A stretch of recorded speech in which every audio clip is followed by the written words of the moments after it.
आपके लिए बंदरीज 70 कान्या भोजपुरी साव बुलबमगी दिल से जवाब।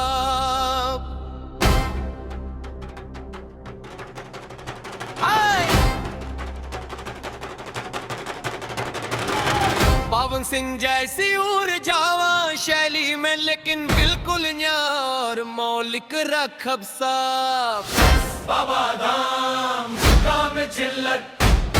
पर आर हर हमार सावन के भार कानविया बड़ी हाथ में जान अलस मुनवा हो गिल तैयार बाबा बड़ी नात बोल खुल जाई धार गंगा जल भरी आंख में चमकार अब तो भक्ति के रंग में उतर जाइया। बाबा धाम दिल्ला की चिल्लट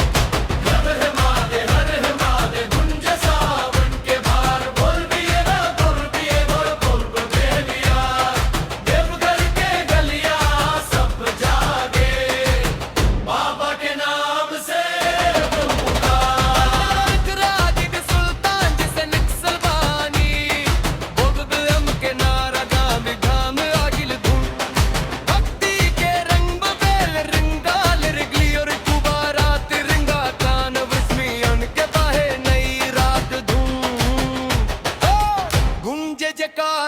पे रटरी पे तिर के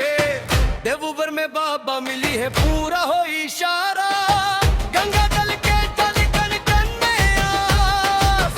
कानरिया के कंधा पे विश्वास भोले के दर्शन मन के पास एक इशारा और बदल